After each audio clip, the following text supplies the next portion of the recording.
Father Emil Kapaun was from a small farming town in Kansas. As a U.S. Army chaplain, he ended up on the front lines of the Korean War. In the winter of 1950, Kapaun's unit was surrounded by Korean and Chinese troops. Today, in a ceremony at the White House, President Obama described his heroic actions. In the chaos, dodging bullets and explosions, Father Kapaun raced between foxholes, out past the front lines, and into no man's land, dragging the wounded to safety. When his commanders ordered an evacuation, he chose to stay, gathering the injured, tending to their wounds.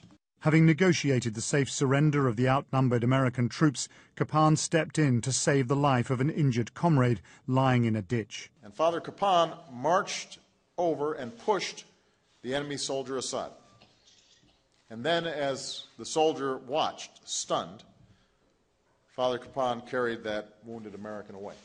Kapaun and the others were marched to a prisoner of war camp where they endured brutal conditions and torture. Survivors said the chaplain did more than anyone to keep them going. "He saved my life," a fellow prisoner wrote. "He made me fight to stay alive when dying was so simple.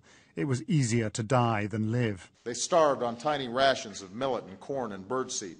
He somehow snuck past the guards, foraged in nearby fields, and returned with rice and potatoes. But Kapaun himself died in the camp. He was just 35. When those he saved came home, they called him a saint.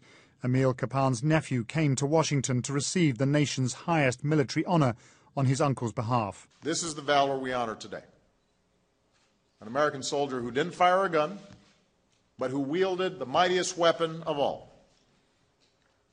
A love for his brothers so pure that he was willing to die so that they might live.